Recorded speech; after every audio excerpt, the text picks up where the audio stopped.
All right, Chaz, let's get right to it because I've been sitting on this thing for days now and I can't stand it anymore. There's no way you're into country music. Yeah, yeah. I mean, listen, I told you last show that we would come back to this. And the more I thought about it, I said to myself, we can't bury that at the back of the show. So the wild card race, Hunter Greene, all that important stuff that people tuned in for, it's going to have to wait because we have to deal with this right now because I don't believe you. You're into country music is your assertion. Prove it.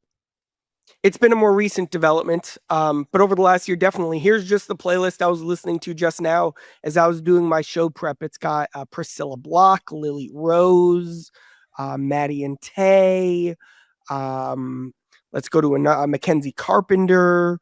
Here's another playlist it's got country mix with Megan Maroney Okay, and that's the Sophia first name you've Scott. said that I actually recognize. These are some good songs. Madeline Merlot. I think I already said Lainey Wilson. Shout out Lainey Wilson having a Okay. song about Freddie Benavidez' hometown of Laredo, Texas, Of that Laredo. Freddie and Well, I have spoken about. let me just give you a little country music history. There are many, many songs about Laredo, Texas. Many. So that's good. But first off, the one thing I'm glad that you didn't say is you didn't rattle off all the bro country radio tunes that I kind of hoped that you wouldn't. So kudos for that. I actually left the bell somewhere else, or I would ring the bell for you right now. Thanks, man. But how did this come about? I have to know. How did you get from wherever you were or have been before to where you are right now? For a while, when I started listening to music, it was pretty exclusively like the Beatles would be my working music. Then I was looking for something different. I had a pop phase for about a year or two. And then, frankly, I think the story was that I was watching a Reds game one day and Jeff Brantley was talking about what country music does for you. Or it was that. And then it was also Thomas Rhett played at Great American Ballpark. And I hadn't heard of him at the time. I'm like, this is pretty good. Let me give this a shot. And that's been the kick I've been on.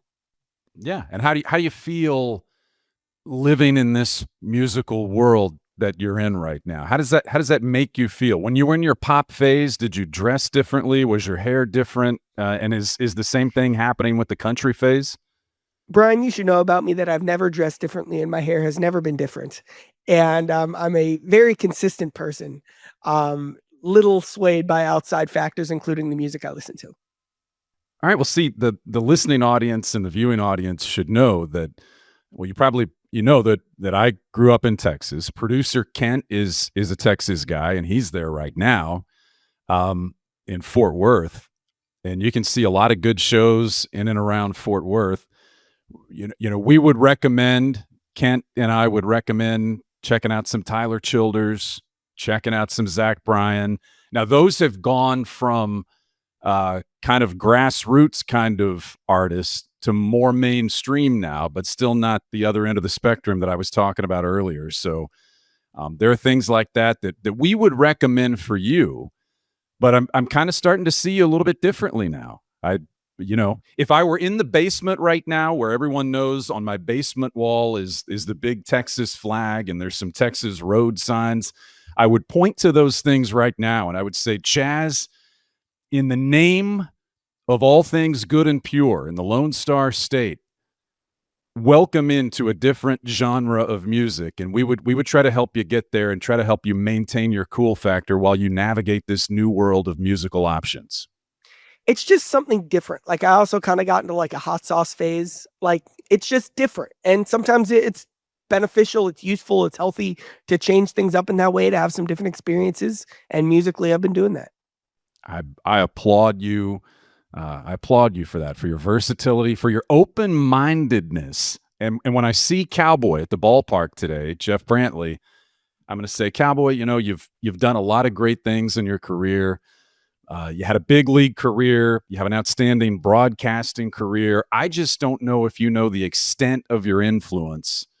And I'm going to tell him this story about Cowboy mentioning the depth and the appreciation of country music on the broadcast, and that drawing someone in like young Cincinnati, born and bred and raised Chaz Goldsmith. I think that's going to mean a lot to him. And I think you should go to him and tell him the same thing.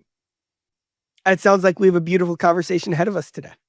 That's coming. That's coming. We'll get into boots and hats and the other things that go along with some of this on a different show. But I couldn't stand this. As soon as you said this on the last show, I literally wrote it down and I kept it top of the list. I kept it off the rundown so you wouldn't know that's where we would start. But I think Real that's quick, an excellent way. there was a great moment the other day in the press box. It was post game. I had a different playlist on, and my headphones like got unplugged or whatever, and it's post game and it's quiet, and it's a song by, I believe it's Haim, Haim, a good band. Okay. They do a good job, and not what I would be expected to be listening to. So someone in the press box was like, "Charlie?" I was like, "Yeah, that's me."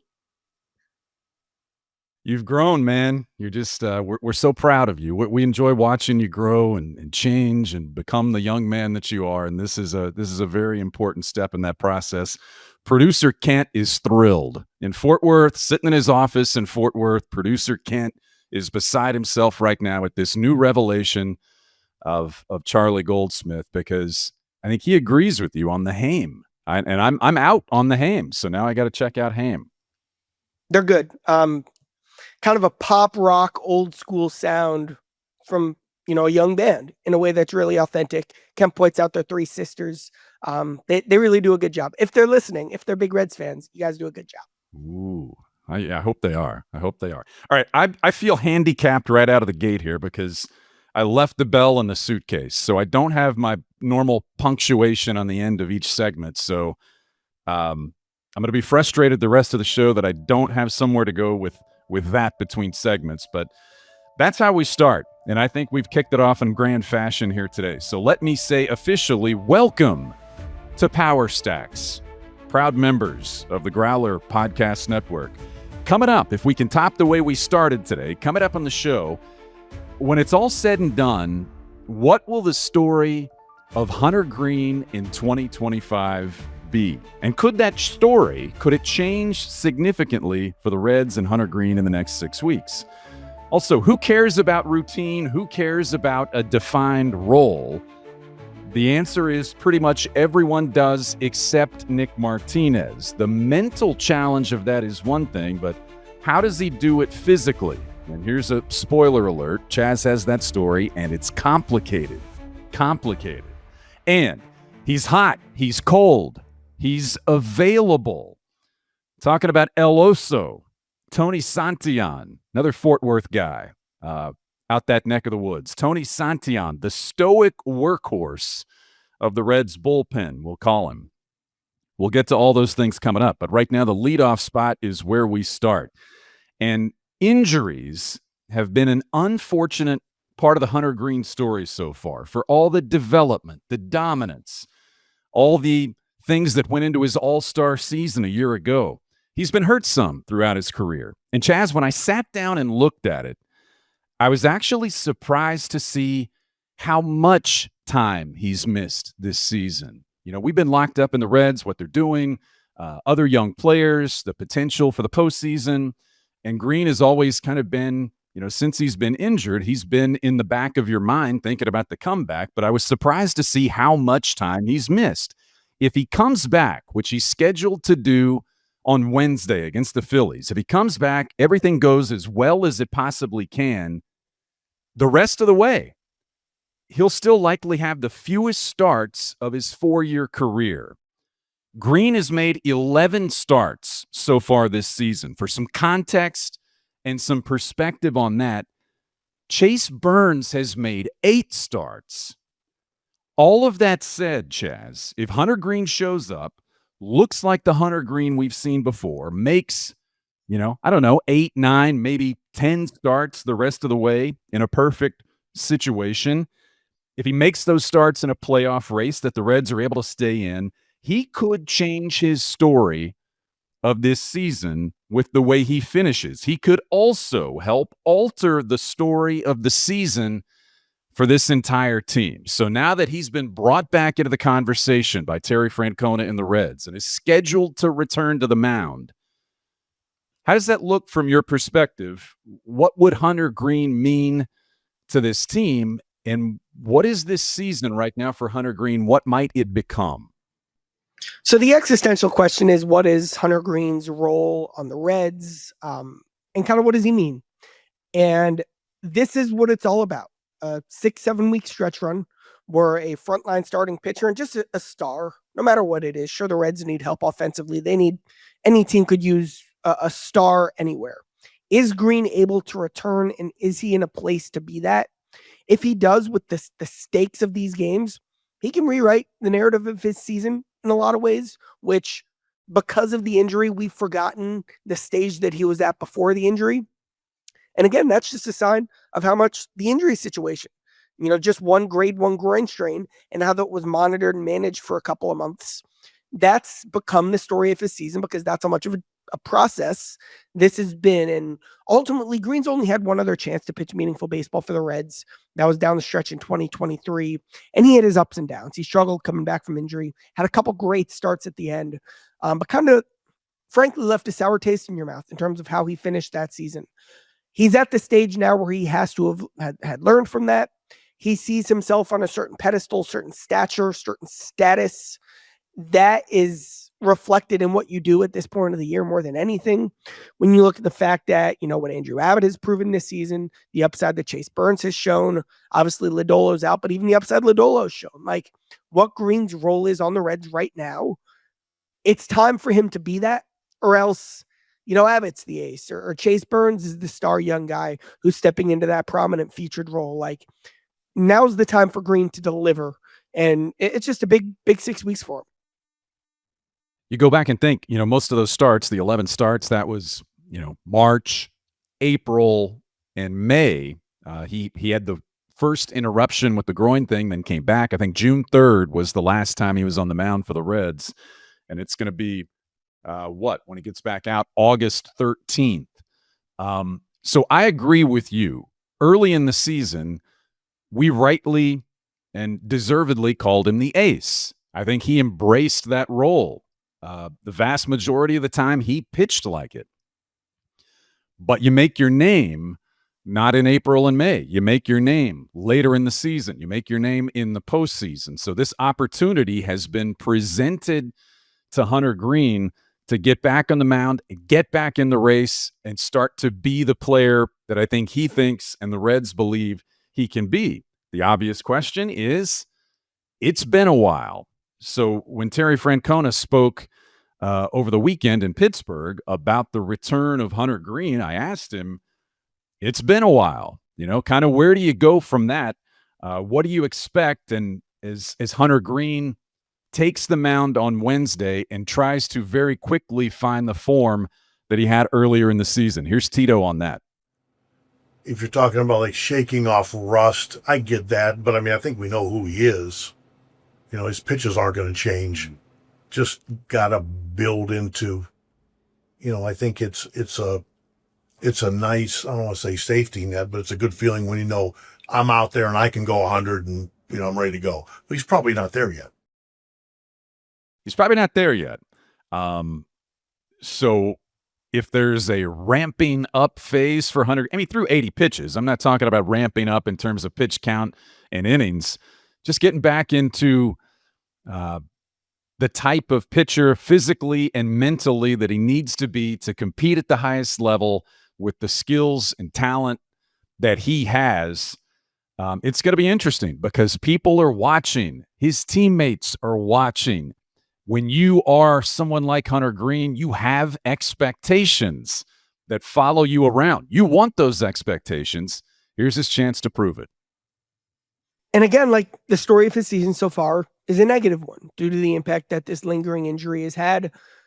I think Hunter has the ability to change that right now, but that creates a spotlight and a pressure and an atmosphere around these starts that are going to have, ripple effects into 2026. And, what's Hunter Greene's role on the team going to be then? I always keep coming back to this with Hunter, though. Like, right at the end of the day, if everything breaks right, if not the miracle, but kind of the miracle happens and the Reds find themselves in that series against the Dodgers or against the Phillies, who we'll see this week, or even the Brewers, like they find themselves in that big series, their only chance, in my opinion, is that their starters show up and win the day. And their only chance, in my opinion, is a guy like Hunter Greene having the 50, 60% chance, 40% chance, you pick the number, that it's his night, and just overpowering and overwhelming with raw talent some of the best players in the sport. Hunter's ability to maybe have a chance to do that, that's the reason I still believe in Hunter Greene. Because if you actually do want to embrace World Series expectations, players with the upside of Hunter are truly, in my opinion, your only path to get there, because you're not going to outslug the Dodgers, especially, or if the Mets ever get going, you're not going to outslug them. Your star power at the top of your rotation and a guy like Hunter, that gives you something to still believe in if he's got that chip, that gear, because we never know when a guy gets onto that big stage of big, meaningful starts. We've only seen it from Hunter in 23, and again, it wasn't perfect then. I wrote in February, the next step for Hunter Greene this season is proving what he is in these huge, clutch, tense games, and we're here. And there are going to be October ramifications. If Greene gets to October, what is he then? This all, to me, and what is Hunter Greene right now, is the story of the last 6 weeks of the Red season.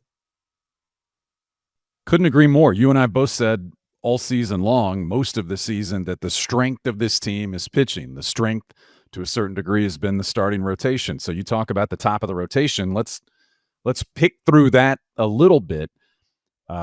On the flip side from where Greene is, Nick Lodolo is having the type of season he did until recently make every start. He does have now a career high in starts, a career high in innings pitched. Feels like he's taken a step in terms of how he competes and uses the things that he has. All that has been more recent. But now you have the blister. We've characterized it from the start as being encouraging that he stopped and shut down quickly, and that this is hopefully for him a short-term setback. Terry Francona said this week in Pittsburgh, over the weekend, it felt like he turned a corner in dealing with the blisters. So everyone's still optimistic. You and I both expressed concern last time out. But Nick Lodolo getting back, moving beyond the blister, everyone hopes. What piece of this puzzle is he as you talk about the Reds needing to win with pitching down the stretch? Well, we keep going back to the word upside, and the upside of the team is the rotation. Lodolo is one of those upside pitchers, and the upside for Lodolo is in the form of that breaking ball. And we've told the story a million times on this show.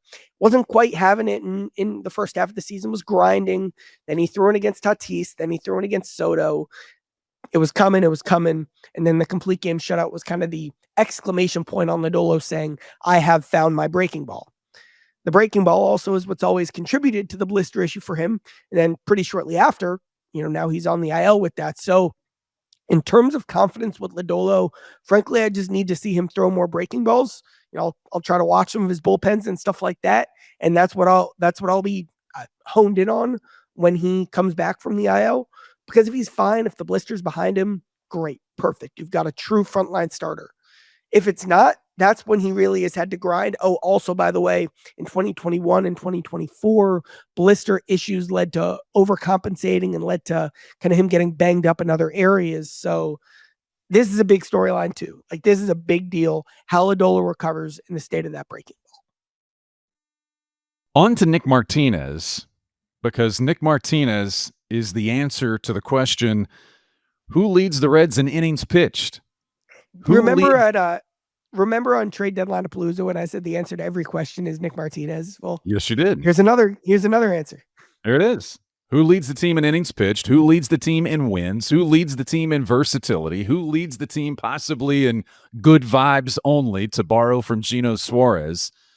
The answer to all those questions right now is Nick Martinez. Terry Francona, I think he's exhausted ways to describe how important Nick Martinez has been to the team. He's going to continue to get asked about it because Martinez continues to be one of the biggest pieces and keys to success for this team, not just because of his versatility, but right now because of the results he's gotten. Early in the season, Martinez wasn't, as good as he could be. The Reds weren't winning much with Martinez when he pitched.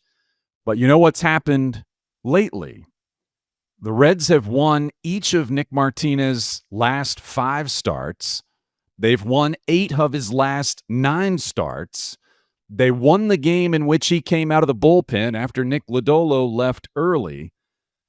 Nick Martinez right now for the Reds is winning baseball.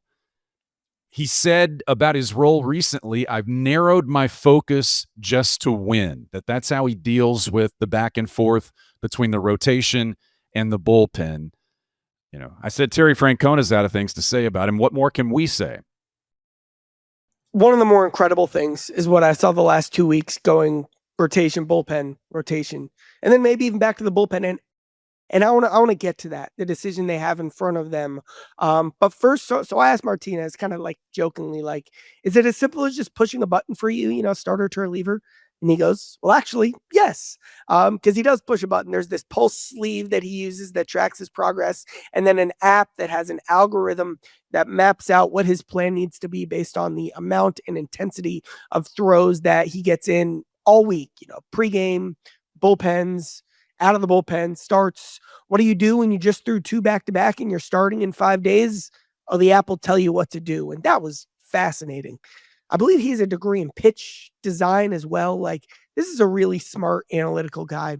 Here's Nick Martinez talking about how he manages his plan to get ready for whatever role the Reds need him in on however amount of rest. It allows me to be very efficient and intentional about my throwing program and gives me concrete data on what my workload looks like. And obviously you still have to listen to your body. It's not like a clinical thing where you're not completely immune to getting hurt, but you can definitely mitigate those risks. And so listen to my body and seeing what my workload has looked like the last week, I can tailor what my throwing program looks like in between outings. Are there like analytical benchmarks almost that you're like, all right, I did this and now I do this? Like, do you have it mapped out even to that extent? Yeah. There's on the app, it takes what's called an AC ratio, your acute to chronic workload, and it takes what you did the last week and maps it out over a month, what you did your last week, and spits out a ratio. And if that ratio gets too high, then you're more prone to injury. And if it's too low and I jump into a high stress game, and also a risk to injury. And so that's a number, or there's a range that you kind of want to stay in. And that tracks the number of throws and the intensity of the throw. Correct. Yeah. When did this all start? I know other guys have used it. Yeah, and I did it in Japan. So I've been doing it I've been doing it for like 7 years now. Yeah, 6 years. 6 years. Is it a common thing that, like, again, the reliever starter switch? Like, is it common with that kind of thing? Yeah, it's a major factor and why I'm able to do that. So Martinez, I think I've said this before too. The most underrated word with Nick Martinez is just the ability. Like, he's just a really good, he's not an ace, but he's just a good pitcher. And we've seen that. So what do you do now? I don't know. I have some thoughts. I'll let you go first, Brian.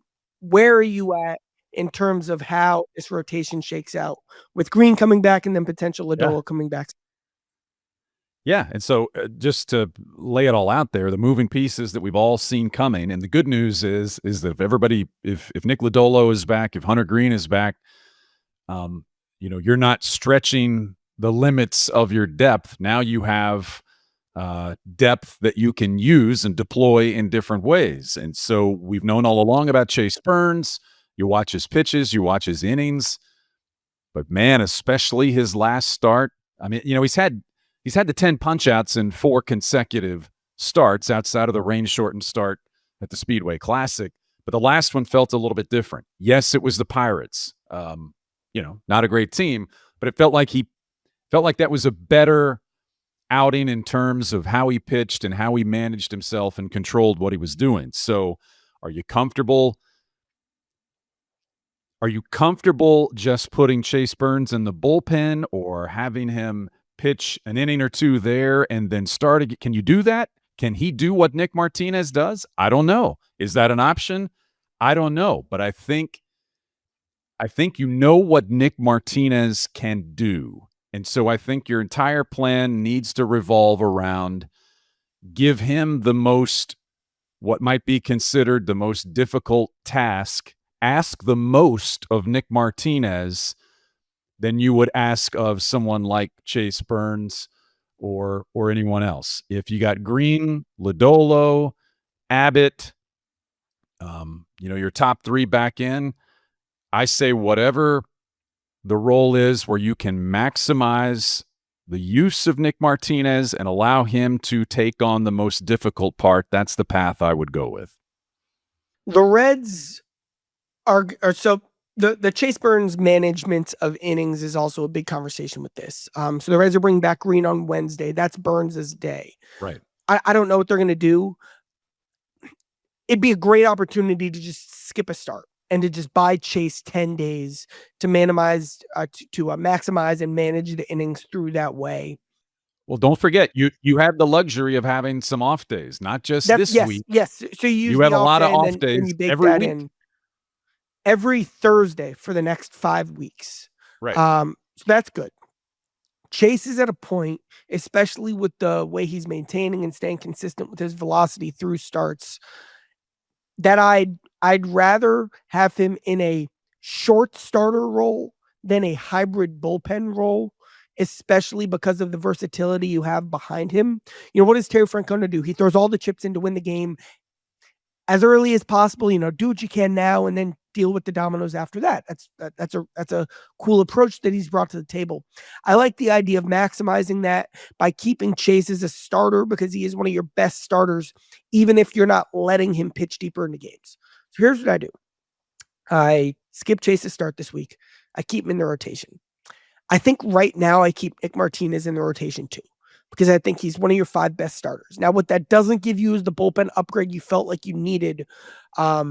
But because I think starting pitching does have to be the formula for this team right now, what I go with would be Greene, Abbott, Singer, Burns, Martinez.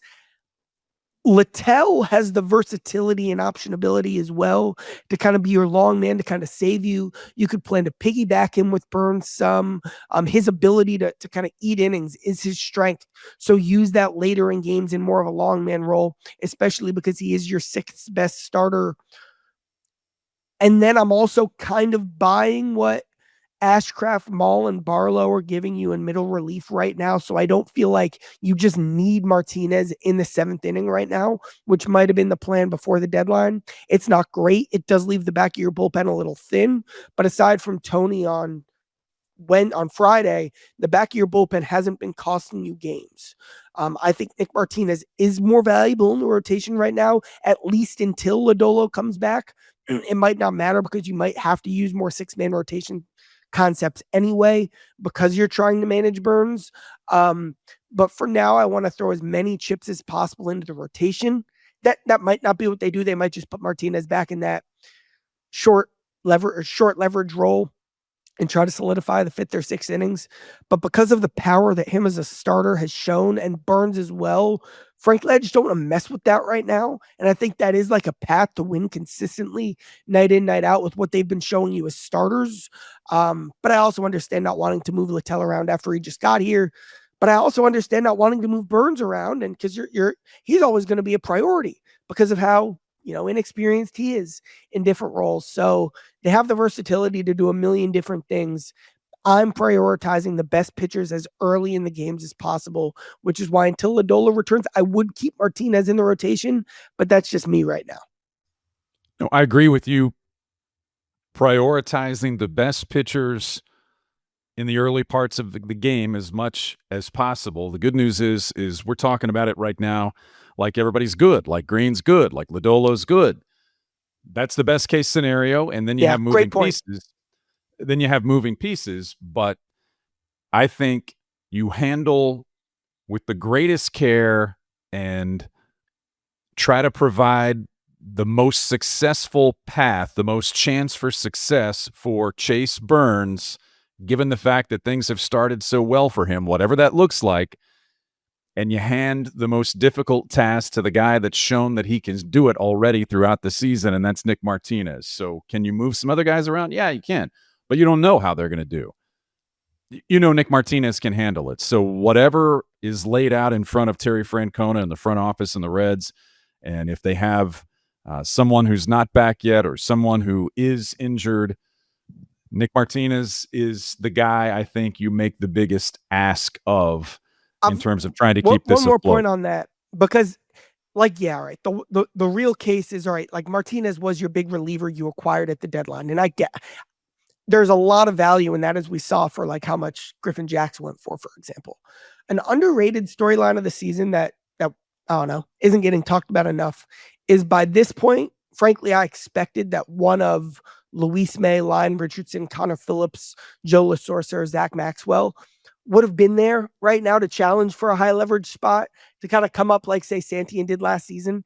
And just like this happens in bullpens all the time. And none of them are there yet. So that does leave the front of this bullpen a little unexposed, a little vulnerable. And that's a part of the calculus of probably why we will see Martinez more, to try to save the middle of that bullpen. But they're also probably not just they're not going to be using Martinez as their 8th inning guy. Like, he's probably in a similar tier as Ashcraft in terms of the bullpen trust tree. So it's not like he becomes your late game closer.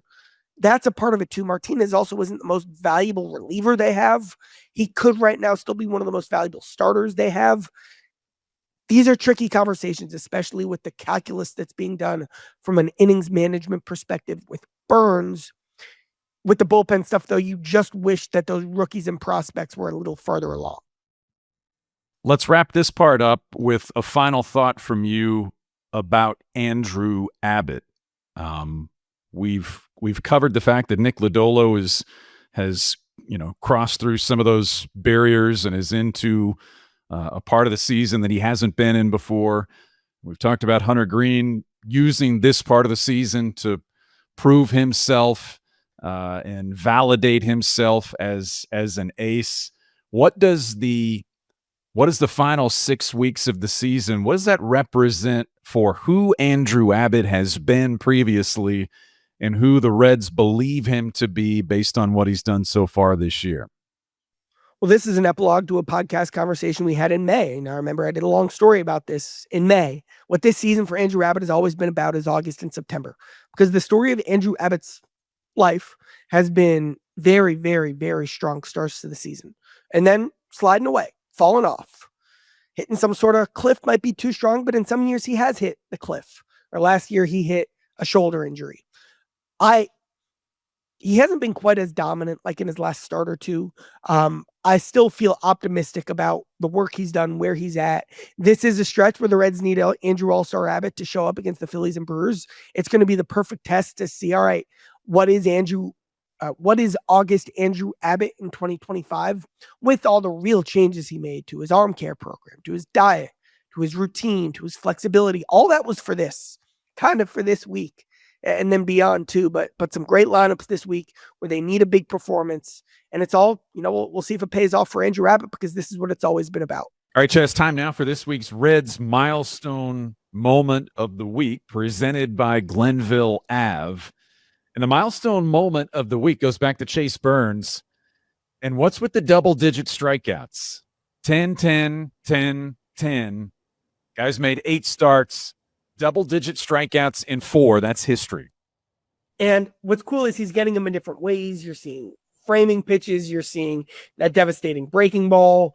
I'm sure I remember early on, I'd have to go back through it more recently, but some change-ups in there as well. That's been a part of the theme. So good job, Chase Burns. You made it into this segment. Yeah, this segment and the history books, because in terms of initial appearances in big league ball games, those strikeout numbers consistently, that is rare air for Chase Burns. And as always, this week's Reds Milestone Moment is brought to you by the good folks of Glenville Ave. They make the baby blanket designed by parents who wanted something better. Chaz, every week we talk about these blankets, how they grow with your child, how you can celebrate milestone moments with your child through these blankets. They're softer, safer, bigger, all of those things. And you can find it and check it out for yourself at GlenvilleAveLLC.com. One more time on the website, GlenvilleAveLLC.com. Use the promo code STACKS for 10% off your first order. And we appreciate Glenville Ave supporting Power Stacks, and we hope that those in the Power Stacks community will do the same and support them right back. All right, this is where I would ring the bell if I hadn't left it upstairs. Let's move on now to Tito's take. And for all the discussion that we've had about pitching right now, and it was a long discussion, I enjoyed it. You got to score. You can outpitch some cold offensive nights or cold offensive stretches some games, but you can't do it every night. The Reds saw that recently. They scored 5 runs in 4 games, managed to win a couple, and then finally broke open and broke out in Pittsburgh in the final game with 14 runs in that series. But as you look at the trade deadline moves that were made and the acquisition of someone like Miguel Andujar, you want those to be factors. Difference makers is a little bit stronger, but you want your acquisitions to be factors. Somewhere between factor and difference maker, I think, is where Andujar has already landed in a short time with the Reds, brought in specifically to hit against lefties and to mash against lefties, which he's always done. He's already shown that he might just be a good hitter, Chaz, that he might just be a good hitter, lefty or righty on the mound. What types of options do Andujar and some of the other pieces that are all healthy right now, positionally for Terry Francona, what kind of options does he have right now? Andujar rocks, by the way. Like he won't sustain this pace. He won't keep hitting one screaming line drive after another because nobody does. But not to have a Reds offensive philosophy conversation right now. But he does look different with how hard he swings and just the looking to kill mentality that you see from him at the plate. Now that could and probably will leave him vulnerable at some point in a week or two when he gets cold, because that's what always happens. But Andujar is really representative of something, which is that he's already hitting in the sweet spot middle of this order against right-handed pitching. And that's a reflection of how behind Friedel, McLean, and Ellie, who have been basically the top 3 all year. And you can kind of take McLean out of that conversation because while he's hitting seconds, I mean, he's gotten 2 off days in the last week or 2 weeks, I believe. And he's not scuffling, but he still hasn't had any sort of hot sustained stretch. So really behind Friedel and Ellie, it's just one tier of guys. And the thing is that there are like 9 guys in that tier. There's McLean, Hayes, Lux, Marte, Steer, Cabrian, Hayes, Andujar, Fraley, and then Stevenson or the back catcher, whoever's in. Like any of those guys could hit cleanup or second, or they've all kind of had that shot, that stretch where they've moved up because they've been hot. You know, Andujar's the one who's hot, so he's there. But also, none of these guys have taken away and run with any sort of, I guess maybe the exception would be Marte, who they've still been a bit reluctant to move up in the order, but that could happen. He's kind of the one guy who's had that tear kind of sustain. So there is just a vacuum and an opportunity for someone like Andujar to come in and to, within a week, be a middle of the order bat, because he's just right in a tier of a jumbled group, and you shake up, the beach ball, and one of those guys is hot, and you kind of ride with them as long as you can until things shake out again in a different direction. It also makes you wonder, with kind of the hot and cold nature of it all and some open roles, and how Andujar was just able to come in and snag a roll. Well, could Sal Stewart and Hector Rodriguez do the same thing? I don't know. Because they're kind of in that same tier too, but they have that added upside. There's positional and defensive questions with each of them. Where would they fit with that right now? When you look at how the depth of the lineup hasn't sustained it, how many guys have just been hot and cold, and you look at them tearing it up in AAA like Marte and CES did in 2023, and then they got called up in August to fill pretty notable roles. Like, there's a lot of moving pieces and mixing and matching and options that are like, I mean, I don't like this expression, but like, this is what Tito gets paid the big bucks for, because there aren't right answers to who you should play from this mix. And it's classic eye test, making a claim and sticking your flag in. But that is the answer, because there is a right answer. You play who's hot. You play who you see right now, the eye test, who's telling you that they're confidently swinging the bat. Andujar and Marte right now, and it's not the only one, and we're only talking about a couple of games. I get it, but the point, your point about Marte not having a sustained hot, I agree. He hasn't had a sustained hot streak. But when Terry Francona talked about moving him to the outfield and said very quickly, I think he already looks more comfortable overall, not just in the field, overall as a baseball player than he did at any time when he was at third base. We always say, third base was in his head. Did that affect his hitting? Maybe. I thought in Pittsburgh, that was kind of a snapshot of where Marte is right now and where the Reds view Noelvi Marte, because they're willing to deal with some of the inexperience in the outfield. The route was not good, was misplayed in the Martinez start. They're willing to deal with the inexperience in the outfield to get his bat in the lineup and to get his head freed up and to get his head clear where you can hopefully unlock or tap into some of the offensive talent that he has. He clearly had that in back-to-back games in Pittsburgh, but it's just 2 games. That said, you walk into these next stretch of games, he's hot. He feels good. So can he sustain that and make that a longer stretch? And is he the only one? I mentioned in the game on Saturday, he kind of led the way. They scored 2 runs. They won, but they scored 2 runs, and he was the only guy that really did anything offensively. And then the next day you had the explosion, and it was way more balanced, and everybody got a little taste, and everybody got a little piece. Somewhere in the middle, the Reds have to find more than 1 and fewer than 8 who get hot in the same game and try to maintain that more often the rest of the way. But you said it before, positionally, I mean, you're healthy. You are, have options. Now you just have decisions to make, and it's on the guys swinging the bats, and it's on the guys making the decision of who gets those at bats to make some good decision. Let's look at this lineup real quick. So the locks need them. They will be in the lineup against right-handed pitching. You got Friedel, you got Lux, who is one of their hotter hitters right now, and I know he was colder before that, but I'd see him as a lock right now. Ellie, Steer, because he has to play first. McLean, because of the drop-off you've seen defensively when he's not in, and he's still doing okay offensively. Stevenson and Cabrian Hayes, because you just traded for him. That is 7 spots that I feel pretty sure those will be the guys, unless maybe you work in an off day for McLean or Lux, which they have done.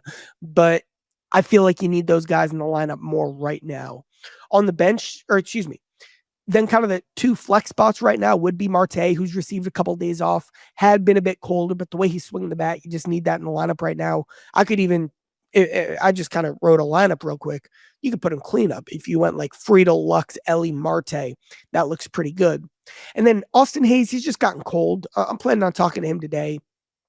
Maybe a bit over aggressive, hunting, trying to get that downhill oomph back that he was all over early in the season.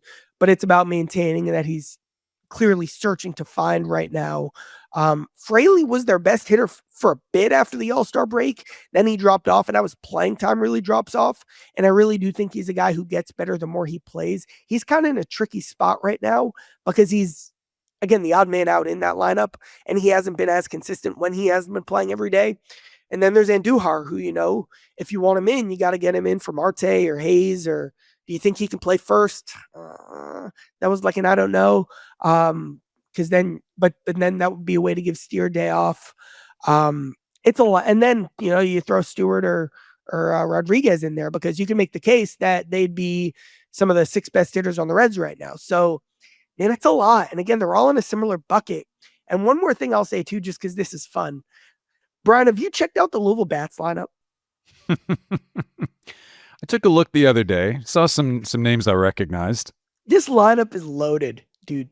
They're like there's actually a logjam in AAA, which really is a sign that they should have traded one of these guys for something that could have helped them. Like that's what this really was. Like this lineup is so like when I was a kid, I still play MLB The Show, and I just load my AAA lineup for fun just because I thought it'd be funny to see how many runs they'd score. And the fact that and I know Cess hasn't been great, but they've got Cess, they've got like DH Edwin Rios, who I know isn't a name, but like he's who is he? He's like the Kyle Tucker of the International League. He just rakes every season. You've got Sal Stewart. You've got, and again, this isn't a great guy, but you've got Ryan Vilade, who's on the 40-man roster. You've got, and then in the outfield, you've got Hector Rodriguez, Blake Dunn, who has, last I checked, been hitting really well since the start of June. Will Benson, who led the Reds in ex-WOBA. Reese Hines, who just has to put it together, but has always dominated AAA. And Connor Joe, who was just a role player on this team. So that's Benson, Hines, Dunn, Rodriguez, Joe, Stewart, Cess, at least 7 guys who, like, you could make the case actually could be impacting the big league club right now. Now they all wouldn't, maybe Hines wouldn't, Cess has struggled, but all these guys are priorities to get at bats to in AAA. Like, there's just such a logjam organizationally, position player wise, of guys. And you can make the case that Benson should be playing over Austin Hayes. You can make the case that Rodriguez should be playing over Miguel Andujar, like Sal Stewart over Brian Hayes, like Christian Encarnacion Strand, maybe less so, but you could draw up an idea, and I wouldn't say you're crazy if you said he should be the Reds' first baseman again if he gets hot in a couple weeks. So these log jams go all the way down to AAA, and it's just a lot, man. And again, they're all kind of in similar buckets, and you wish there was some more separation. Final thought. We've praised the Reds most of this season for not being home run dependent on the home run. They've hit line drives. They move guys. It was really refreshing to see some balls land in the seats in Pittsburgh. You got to remember, and I think this time of the year, it's when everything is so key. Yeah, you don't want to be dependent upon the home run, but you need some guys who can break a game open every now and then with one swing of the bat. We saw that in Pittsburgh. I think if the Reds have success, they're going to need to see some more of that. Ringing the bell and moving on to Charlie's notebook. And in the notebook, let's do this. We mentioned Martinez. I love the story of how he maintains and tracks and all the things that he does to make himself physically able to perform the way that he does. He leads the team in innings, but Tony Santillan leads the world in appearances. What's El Oso? What's the big guy doing to maintain and take care of himself and make availability the biggest part of his game? So while Martinez is using a sleeve and an app and an algorithm, Santillan's just going from the sauna to the cold tub before every game. And he says that contrast is what a beautiful baseball snapshot. Like the classic example would be like, Ellie De La Cruz standing next to Matt McClain and saying, in baseball, there's so many different ways you can make it work. Another perfect, beautiful example right here. I asked Tony, you're leading the world in appearances. How the heck are you doing it? And here's Tony's health tips for all of you on how to stay refreshed. It was just being honest with myself and knowing my body and really listening to it. I think that's the big difference in it all. And obviously now that I've been healthy and I've kind of experienced a lot of stuff, I've understood my body a lot more, kind of what really helps me recover, what doesn't, kind of my process throughout the day, how to get ready, how much I throw before the games, just kind of all that stuff kind of adds up and kind of, I think I've done a pretty good job the last couple of years kind of finding what works best for me. I think that's been the big thing for me. Obviously last year I threw a lot too last year, but I just did a lot of it in AAA, obviously like 6 or 7 appearances last year total. So I threw a lot last year as well, and I felt really good doing it. I think last year was the first year where like I really knew what I needed, what I didn't, and there's a lot I was doing that I didn't need as far as volume wise. And obviously this year I've been very good at kind of on-field stuff, pitchy stuff, kind of being smart with it. And then obviously off the field stuff, the cover wise, really being on top of it all right. And I think that's helped me be available as often as I've been. And obviously just being myself after that. But yeah. Recovery wise, is there a thing you point to and say, I'm doing this? No, not necessarily. I mean, I know the last couple of years, a big thing for me has been just kind of more my pregame kind of like contrast, cold like sauna or cold plunge deal. And then just kind of just like we set in my legs with like a compression in my legs afterwards, but once I get home. But those have been the big two things for me. And and I think the will of wanting to be available also helps. That's a fun part of it too. Like Tony has just Will. decided that he's just going to do this, and he's just an awesome reliever. I can't say enough about the performance. And he had a bad day on Friday. That happens. That's baseball. At this point, or not at this point, but in May of 2024, if I'd have told you Santillan would be the cog in the Reds bullpen, and here we are now. And I've always just been such a big fan of Tony and his story and his stuff, and he continues to just do it. Chaz, could I recommend maybe the sauna and the cold tub for your voice, for your pipes? Because I sense you're still struggling. I'm back to I can give you an inning today. No, I'm doing better. I'm doing a lot better. I'm fine. I did lose my voice, so it got worse after the show on Thursday. It got much worse. Anyone who listened to Joe Burrow's press conference can vouch for that. But no, I felt good about how I fought through, and I didn't do anything fancy to try to fix it or anything, and I'm fine. All right. Try the sauna sometime, and then maybe a cold tub. But you fought through for almost an hour, and the Power Stacks community appreciates the availability and the effort. If you want to get in touch with us, go to powerstackspod@gmail.com, powerstackspod@gmail.com. That's thoughts on the show. That's recommendations for music. That's if you have a business and you would like to partner with us. We would love to do something fun with your business and work you into the show each and every week. You can make that ask at powerstackspod@gmail. Chaz, I'm going to check out Haim. Love the way the show started. Keep plugging away. Thanks to producer Kent in Texas, which makes him one of my favorite people just for that reason. And Chaz, I'll see you at the ballpark. Take care. Thanks for checking out Power Stacks. We'll see you next time.